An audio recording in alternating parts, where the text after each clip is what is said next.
एक एमसीक्यू से जो एमसीक्यूज निकल रहे हैं उनको भी समझे, ठीक है। तो सबसे पहले एमसीक्यू जो है हमारे पास है, a ball is drop from a height of 80 metre. देखिए आपके पास हाइट गिवन है h, ठीक है। फाइंड द टाइम, टाइम आपने फाइंड करना है, ठीक है, by ball to reach the ground, reach the ground. अब बॉल देखें ड्रॉप हुई है, जब जब भी केस आए ना आपके पास ड्रॉप का, इसका मतलब आपके पास इनिशियल वेलोसिटी क्या है, जीरो। इनिशियल वेलोसिटी क्या है, जीरो है, ठीक है आपके पास। अब जाहिर है बॉल ग्राउंड में आ रही है तो कोई ना कोई एक्सेलरेशन की, ग्रेविटी की वैल्यू की वजह से जो है वो बॉल नीचे आ रही है ना, ठीक है। तो यहाँ पे हमारे पास जी भी आ जाएगा, और आपको पता है जी की वैल्यू तो कांस्टेंट होती है, जो कि आपको लाजमी नहीं है कि गिवन, आपको याद होनी चाहिए, जो कि 10 मीटर पर सेकंड स्क्वायर के बराबर होती है। आपने इंटर में इसको देखा है, ठीक है। आपको टाइम फाइंड करना है, वी आई जीरो है, एच आपके पास 80 मीटर है, ठीक है, और आपके पास ग्रेविटी की वैल्यू है। अब यहाँ पर तीन इक्वेशन ऑफ मोशन आपने डिस्कस की थी। हम आपने ये देखना है कि कौन सी इक्वेशन ऑफ मोशन जो है यहाँ पर फिट बैठ रही है, उसका आपने यहाँ पर यूज करना है। इसका सोल्यूशन जो है मैंने नेक्स्ट स्लाइड के अंदर डिस्कस किया है, ठीक है। अगर आप सोल्यूशन देखें इसका, यहाँ पर हाइट आपके पास 80 मीटर थी, ठीक है। आपके पास इनिशियल वेलोसिटी जीरो होती है फॉर ड्रॉप केस के लिए, आप याद रख लें, ठीक है। टाइम आपने फाइंड करना है, ग्रेविटी की वैल्यू 10 मीटर पर सेकंड स्क्वायर थी। मैंने यहाँ पर सेकंड इक्वेशन ऑफ मोशन का यूज किया, ठीक है। यहाँ पर आप देख सकते हैं। अब देखिए एस आपके पास डिस्टेंस है, वी आई इनिशियल वेलोसिटी है, टी टाइम है, और ए जो है आपके पास एक्सेलरेशन है, टी आपके पास टाइम है। अब फ्री फॉलिंग मोशन के लिए क्या होता है, आपका एस जो है वो हाइट बन जाता है, डिस्टेंस हाइट बन जाता है, चीज एक ही है। यहाँ पर फ्री फॉलिंग मोशन हो रही है, ठीक है। एक्सेलरेशन जो है आपकी ड्यू टू ग्रेविटी आ जाती है। आपने इक्वेशन को इस इक्वेशन में ट्रांसफॉर्म कर दिया। अब आपने वैल्यूज पुट करनी है, वैल्यू किसकी पुट करनी है, इनिशियल वेलोसिटी वी आई। अब वी आई जीरो है, जब जीरो टाइम से मल्टीप्लाई होगा तो ऑफ कोर्स इसको भी जीरो कर देगा, तो यहाँ पर जीरो आ गया हमारे पास। और जी की वैल्यू जो थी मैंने 10 पुट कर दी यहाँ पर, ठीक है। आपने इसको सॉल्व किया, आपके पास h is equal to 5t square आ गया। अब देखिए जब भी आपके पास ना ड्रॉप के साइड न्यूमेरिकल के अंदर, तो आपने यहाँ से स्टार्ट नहीं करना, आपने डायरेक्ट यहाँ से स्टार्ट करना है। ये आपको एक शॉर्ट ट्रिक पता चल गई कि आपने बस जस्ट एच की वैल्यू पुट करनी है हाइट की, तो आपके पास टाइम निकल आएगा, आपको इतनी वर्किंग करने की नीड नहीं होगी, आपका टाइम सेव होगा, सही है। आपको सवाल में 80 गिवन था हाइट, आपने 80 पुट किया, और 80 का आपने डिवाइड करवा दिया 5 से, तो आपके पास टी स्क्वायर आ गया 16। हमें तो टी फाइंड करना है, तो मैंने टी को जब स्क्वायर से खत्म किया तो अंडर रूट 16 आ गया, और 16 का क्या होता है 4, तो 4 सेकंड जो है आपका आंसर आ जाएगा, ठीक है। तो आपके पास टाइम जो निकल के आया वो 4 सेकंड आया है। हम नेक्स्ट बैक स्लाइड में आके देख सकते हैं कि आपका 4 सेकंड बी ऑप्शन जो है वो करेक्ट ऑप्शन है, ठीक है। अब नेक्स्ट एमसीक्यू की तरफ जाते हैं।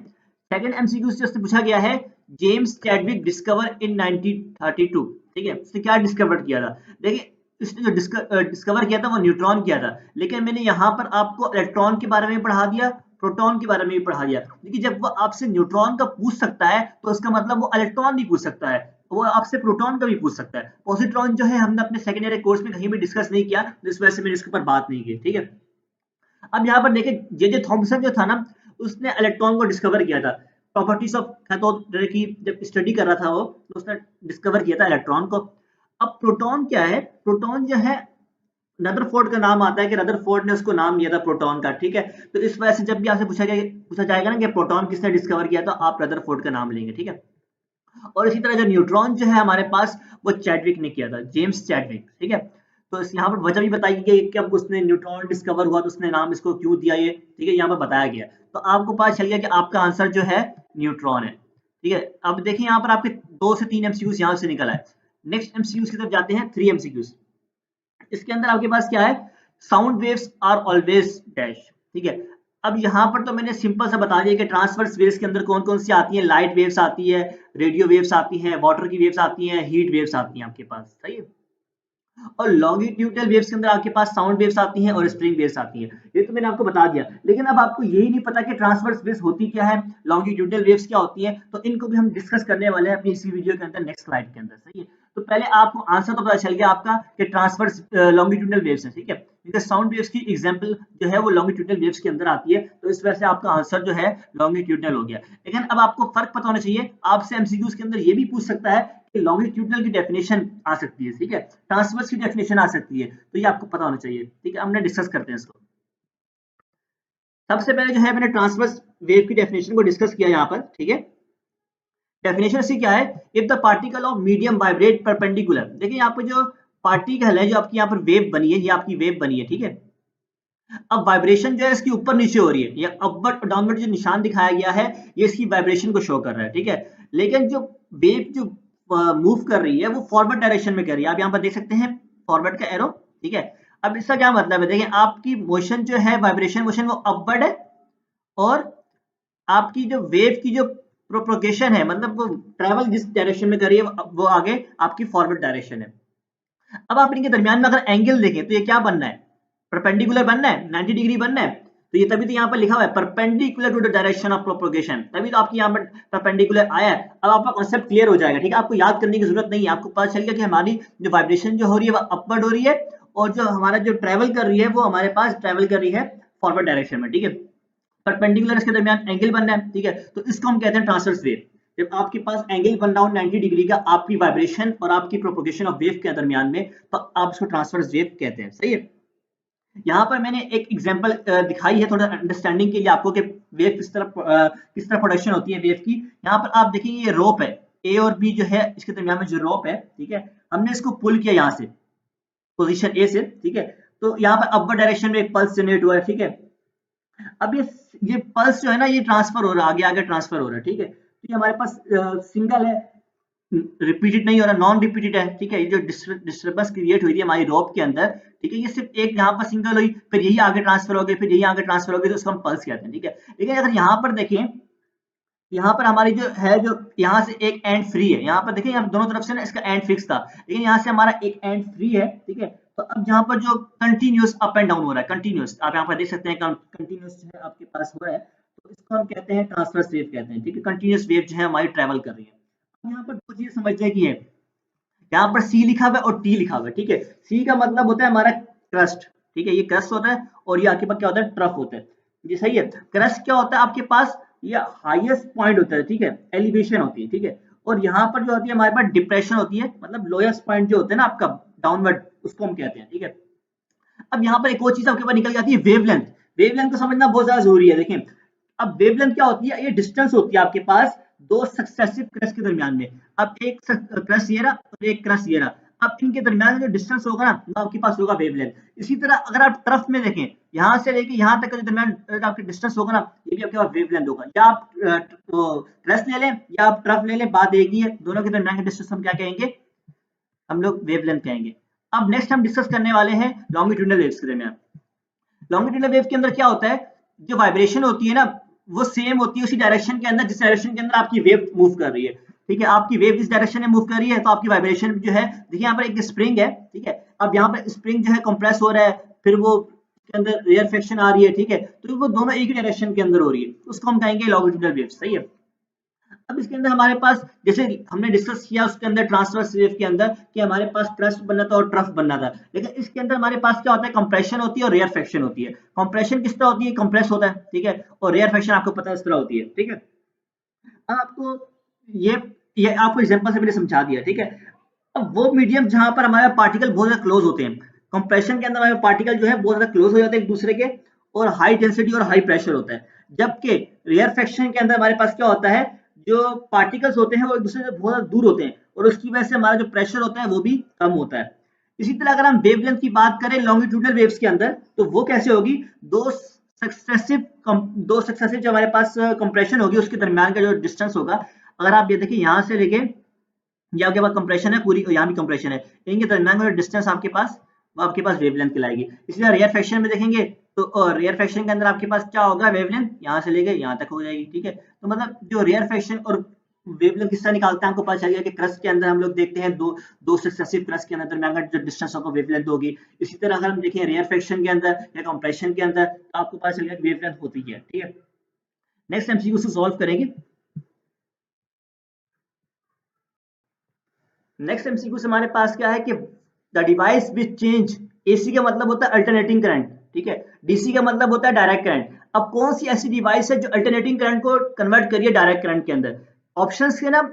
अब एमसीक्यू आ सकता है जहां उसने एसी से पूछा कि डीसी में जा रहा है, वहां ये भी पूछ सकता है कि डीसी से जब एसी के अंदर कन्वर्जन हो तो फिर क्या कहेंगे उसको हम, ठीक है।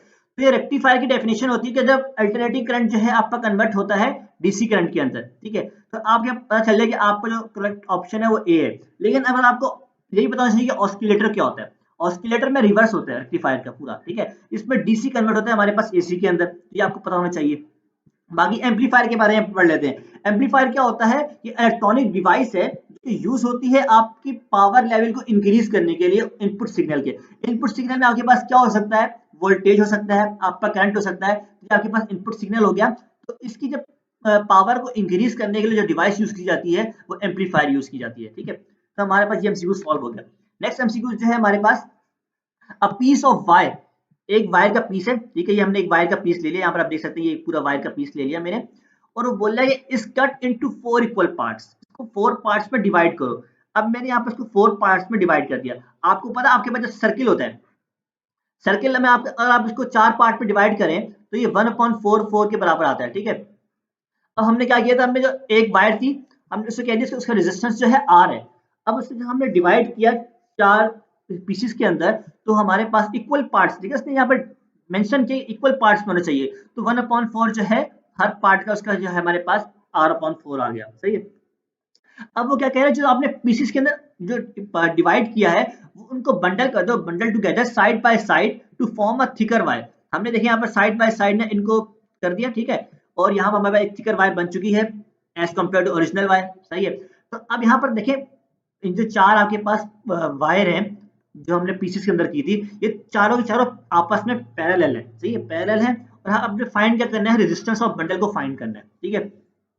आपको पता है कि पैरेलल के लिए आपके पास ये केस यूज होता है, 1/R equivalent is equal to 1/R1 R2 R3 जितने भी आपके पास गिवन होंगे आप यहाँ पर ले सकते हैं, ठीक है। जब सीरीज के लिए आपके पास अलग कंडीशन होती है, सीरीज के अंदर आपके पास होता है RE is equal to R1, सही है, plus R2 up to so on, जितने आपके पास रेजिस्टेंस गिवन होंगे, ठीक है। तो यहाँ पर आपके पास इस तरह आता है, ठीक है। तो आपको यहाँ से एक चीज समझ में आ गई।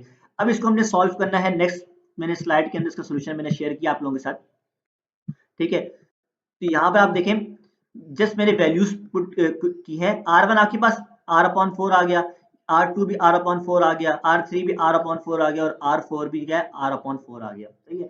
अब आपने 4 को ऊपर शिफ्ट किया तो चारों का सम लिया, 4 + 4 4 + 4, सही है। यहाँ पर इजीली आप एलसीएम ले लेंगे आगे तो 16/R आ जाएगा, ठीक है। अब ये तो 1/R इक्विवेलेंट है, हमने तो R फाइंड करना है ना, तो हमने इसको ऊपर शिफ्ट करवा देंगे R इक्विवेलेंट को, तो जो है हमारे पास ये R ऊपर चला जाएगा, 16 नीचे आ जाएगा, ठीक है। अब हमारे पास आंसर क्या है, 1/16 R के बराबर है। इसका मतलब हमारा जो आंसर आ रहा है 1/16 आंसर आया है, जो कि मैं आपको बैक करके दिखा देता हूँ कि आपका आंसर क्या था, इसका करेक्ट आंसर, ठीक है। यहाँ आप देखें 1/16 जो है डी ऑप्शन जो है आपका करेक्ट ऑप्शन था, ठीक है। नेक्स्ट हमारे पास एमसीक्यूज है, convex lens of 20 centimetre focal length, F given है आपको, ठीक है, एफ गिवन है, use to form an erect image. Erect image का लफ्ज जहां भी आप देखेंगे ना आपने नेगेटिव इमेज लेनी है उसकी, ठीक है, नेगेटिव लेनी है। यहाँ तक समझ में आ गया। Which is twice as the large as object, ठीक है। इमेज को बोल रहा है कि वो ट्वाइस है ऑब्जेक्ट के, मतलब इमेज को हम लोग डिनोट करते हैं क्यू से, और वो ट्वाइस है इसके ऑब्जेक्ट के, ऑब्जेक्ट को हम क्या बोलते हैं, पी बोलते हैं, ठीक है। अब हमने फाइंड क्या करना है, पोजीशन ऑफ ऑब्जेक्ट फाइंड करनी है फ्रॉम द लेंस, हमने पी को फाइंड भी करना है, ठीक है, पी को फाइंड भी करना है। अगर आप क्यू को देखें, क्यू को आप पी यहाँ नीचे ले आए, Q upon P is equal to 2, ठीक है। आपको ये भी पता होना चाहिए कि मैग्निफिकेशन का फॉर्मूला क्या होता है, m is equal to Q upon P, ये मैग्निफिकेशन का फॉर्मूला होता है, ठीक है। इसका मतलब ये क्यू अपॉन पी आपको क्या है 2 गिवन है, सही है। तो यहाँ से आपने सॉल्व आइडिया ले लिया। इसका जो सोल्यूशन है मैंने वो नेक्स्ट स्लाइड के अंदर शेयर किया है, तो हम इसको पहले सॉल्व कर लेते हैं। डायरेक्ट इमेज का मैंने आपको बता दिया कि नेगेटिव साइन होगा। अब फोकल लेंथ जो आपको गिवन थी ना वो कन्वेक्स लेंस की गिवन थी, अगर यहाँ पर वो आपको देता है कॉन्केव लेंस है तो आप नेगेटिव कंसीडर करते हैं फोकल लेंथ की वैल्यू को। हाँ, हमने पॉजिटिव तभी लिया कि कन्वेक्स लेंस की बात की गई है, और कन्वेक्स लेंस को हम लोग कन्वर्जिंग लेंस भी कहते हैं, इसी तरह कॉन्केव लेंस को हम लोग डाइवर्जिंग लेंस भी कहते हैं, ठीक है। ये चीज मैं आपको ऊपर समझा चुका हूँ और ये भी मैं डिस्कस कर चुका हूँ। अब यहाँ पर ये फॉर्मूला है 1/f equal to 1/p plus 1/q, ठीक है। आपके पास फोकल लेंथ गिवन है 20, आपने पुट कर दी, p की वैल्यू आपको नहीं गिवन, आपने p इसी तरह लिख दिया। अब q जो है आपको गिवन था ना कंडीशन 2p के बराबर होता है, आपने 2p लिखा, लेकिन माइनस साइन यहाँ पर क्यों आया, मैंने आपको बताया था कि इरेक्ट इमेज बननी है तो आप नेगेटिव साइन लिखेंगे, यहाँ पर नेगेटिव लिख दिया आपने। अब आपने क्या किया, एलसीएम लिया, यहाँ पर एलसीएम लेने से क्या हुआ 2 - 1 ऊपर आ गया और अपॉन में 2p आ गया। अब 2p हमने यहाँ पर राइट साइड पे शिफ्ट कर दी, लेफ्ट साइड पे शिफ्ट कर दिया, सही है। 2p यहाँ पर आ गया, 20 वहां पर चला गया, 1 को 20 से मल्टीप्लाई किया 20 आ गया, P फाइंड करना है, 2 को डिवाइड करवा दिया 20 से, 10 सेंटीमीटर आंसर आ गया आपके पास, ठीक है। तो ये आपका सॉल्व हो गया, 10 सेंटीमीटर आपका आंसर है। देख सकते हैं आप पिछली स्लाइड के अंदर, ये बी ऑप्शन आपका करेक्ट ऑप्शन है, ठीक है। नेक्स्ट क्वेश्चन जो है बिल्कुल मिलता जुलता है इससे, बस थोड़ी सी चेंजिंग है इसके अंदर। क्या किया गया इसने, focal length of lens is 20 centimetre, आपको एफ तो गिवन है, लेकिन इसने बताया नहीं है कि कौन सा लेंस है, कॉन्वेक्स है कॉन्केव है। जब नहीं बताया गया तो आपने पॉजिटिव लेना है, ठीक है। Image size is 2 times of object size, अब इमेज भी इसने नहीं बताई कि इरेक्ट बननी है रियल बननी है, नहीं बताया ना इसने, तो आपने इसको पॉजिटिव कंसीडर करना है, ठीक है। आपके पास Q जो है 2P के बराबर आ जाएगा। फाइंड क्या करना है, ऑब्जेक्ट डिस्टेंस फाइंड करना है, P मतलब फाइंड करना होगा आपको। वही सेम यहाँ पर चीज यूज की है, फॉर्मूला बिल्कुल सेम टू सेम लगाया, बस साइन का फर्क आया है, और आपके पास जो आंसर आएगा वो 30 सेंटीमीटर आएगा। आप खुद समझ सकते हैं इस सवाल को, ठीक है। नेक्स्ट यहाँ पर है कि कलर ऑफ लाइट को हम किस तरह डिटरमाइन कर सकते हैं। यहाँ पर आपके पास 4 ऑप्शन है। ये लाइट को डिटरमाइन करने के लिए वेवलेंथ का यूज किया जाता है।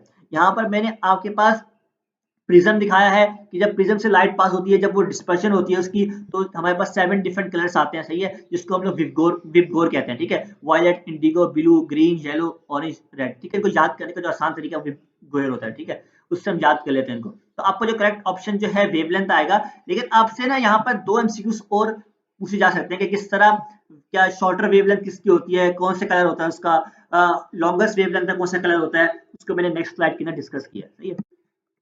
यहाँ पर देखिए वॉयलेट जो कलर है ना आपके पास, इसकी सबसे ज्यादा शॉर्टेस्ट वेवलेंथ होती है, ये इसकी वैल्यू है, लेकिन आपको वैल्यू याद करने की जरूरत नहीं होती, बस आपको आइडिया होना चाहिए कि इतनी रेंज के अंदर वैल्यू इसकी होगी। और रेड जो है ना उसकी सबसे ज्यादा वेवलेंथ होती है, और इसकी जो वैल्यू है वो ये होती है वेवलेंथ की ना।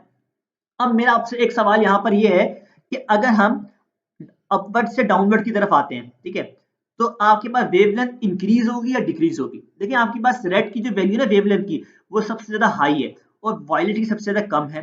तो उसका मतलब ये है कि जब आप अपवर्ड से डाउनवर्ड आएंगे तो आपकी वेवलेंथ जो है वो डिक्रीज होगी, लेकिन अगर आप डाउनवर्ड से अपवर्ड जाएंगे ना तो आपकी वेवलेंथ जो है वो इंक्रीज होगी, ठीक है। आपको यहाँ पर ये भी चीज आपसे पूछी जा सकती है, मैंने आपको यहाँ पर ये भी डिस्कस कर दिया, ठीक है। अब नेक्स्ट हम डिस्कस करते हैं ट्रांजिस्टर। ट्रांजिस्टर किसके ऊपर कंसिस्ट होता है, तो यहाँ पर ऑप्शन आपके पास है 2 डायोड 1 जंक्शन, 1 डायोड 2 जंक्शन, तो 2 जंक्शन, इसका जो आंसर है वो 2 जंक्शन है, ठीक है। ट्रांजिस्टर जो है सेमीकंडक्टर डिवाइस होती है जो कि पीएन जंक्शन के ऊपर कंसिस्ट कर रही होती है, और इसके अंदर हमारे पास 3 टर्मिनल होते हैं, बेस, इमिटर, कलेक्टर। देखिए आपको ये पता होना चाहिए कि ये इसके 3 कंपोनेंट भी होते हैं, इसको हम टर्मिनल भी बोल रहे होते हैं, बेस होता है, इमिटर होता है और कलेक्टर होता है, और ये पीएन जंक्शन होते हैं हमारे पास। तो इसकी वजह से हमारा जो आंसर आएगा वो 2 जंक्शन इसका आंसर होगा, ठीक है। तो ये एमसीक्यू हमारा सॉल्व हो चुका है। नेक्स्ट एमसीक्यू की तरफ हम मूव करते हैं। यह हमारा एमसीक्यू है, physical quantity tends to rotate a body is dash, force, energy, momentum, torque, ठीक है। फोर्स क्या होती है, किसी भी बॉडी की मोशन को स्टॉप करना है या रिड्यूस करना है, या किसी भी बॉडी के अंदर मोशन प्रोड्यूस करनी है, उसको हम फोर्स कहते हैं, ठीक है। मैं देखो यहाँ पर चारों ऑप्शन को डिस्कस कर रहा हूँ आपसे। अगर ये यहाँ पर एक चीज की डेफिनेशन पूछी गई है ना, तो उसका मतलब ये है कि आप ये यहाँ पर चारों की पूछ सकते हैं, तो आपको सबकी डेफिनेशन पता होनी चाहिए। मोमेंटम क्या होता है, quantity of motion process by a body, ठीक है, मोमेंटम की डेफिनेशन डिस्कस कर ली। एनर्जी क्या होती है, एबिलिटी टू डू वर्क, ठीक है, यहाँ पर 3 डेफिनेशन डिस्कस हो गई। टॉर्क क्या होती है, physical quantity that tend to rotate a body, body को रोटेट करना, वो हम कहते हैं उसको टॉर्क, ठीक है। वो अमाउंट ऑफ फोर्स जो हमारी बॉडी के अंदर रोटेट करे उसको, तो उसको हम कहेंगे टॉर्क कहेंगे। तो हमारे पास करेक्ट ऑप्शन जो है यहाँ पर टॉर्क है। जो बाकी के जो एमसीक्यू से हम आने वाली वीडियोस के अंदर डिस्कस करेंगे, ठीक है। Thank you for watching this video. अगर आपको कोई भी प्रॉब्लम है तो आप हमें लास्ट में बताएं, ताकि हम उसको, अगर आपको एमसीक्यू समझ में नहीं आया तो आप कमेंट सेक्शन के अंदर बता दिया करें, तो हम उसको आपको एक्सप्लेन कर देंगे नेक्स्ट वीडियो के अंदर। Thank you.